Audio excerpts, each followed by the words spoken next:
Duterte Youth Party List. Mariing tinutulan ang inilabas na bilang ng Philippine National Police kaugnay sa dami ng lumahok sa global celebration ng ika-80 kaarawan ni dating Pangulong Rodrigo Duterte. Si Jane Cudnita magbabalita.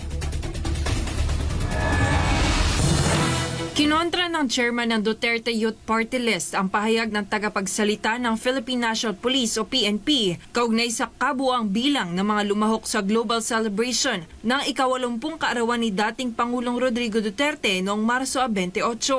Ayon kay Duterte Youth Party List Chairman Ronald Cardema, hindi totoo ang sinabi ng PNP na nasa 60,000 lamang ang kabuuang bilang ng mga dumalo sa aktibidad sa loob at labas ng bansa. Una, hindi totoo yun.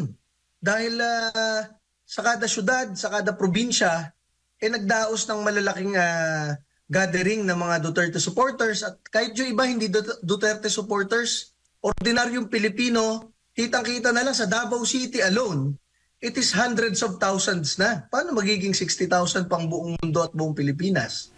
Bukod dito, binatikos din ni Cardema ang ilang opisyal ng pamahalaan na umano'y nalulunod sa kapangyarihan at nagpapalabas ng mga pahayag na taliwas sa tunay na sitwasyon sa bansa. Isa sa kanyang tinutukoy ay ang naging pahayag ng isang opisyal ng kapulisan kamakailan na sinisisi ang social media post sa pagtaas ng kriminalidad sa bansa sa kabila ng lumalabas na datos na nagpapatunay ng patuloy na pagtaas ng mga insidente ng krimen. Sabi naman ni Cardema, hindi na kumbinsido ang publiko sa mga ganitong pahayag, lalo na't makikita mismo sa mga opisyal na social media accounts ng ilang ahensya ng gobyerno at maging ni Pangulong Bongbong Marcos ang dagsa ng mga reaksyong nagdududa at hindi naniniwala sa kanilang mga sinasabi. Alam niyo, hindi ko maintindihan kung sino mga nag-a-advise dyan sa mga yan eh. Nababaliw kasi sa kapangyarihan yung iba dyan. Naakala nila nasa posisyon sila ngayon, kaya na nilang gawin at sabihin kahit anong bagay, kahit hindi totoo. Anong ginawa ng PTV, PCO at Bongbong Marcos Facebook page? Tinanggal na lang yung bilang para hindi makita kung sino yung tumatawa at bilang ng mga tumatawa at nagagalit. Doon na lamang eh.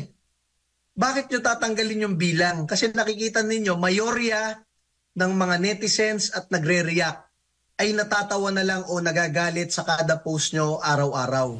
Diba? Sa uli, ani Cardema, patuloy na babantayan ng publiko ang mga pahayag ng mga nasa kapangyarihan, lalo na ang pagbibigay ng tamang impormasyon sa kasalukuyang sitwasyon ng bansa.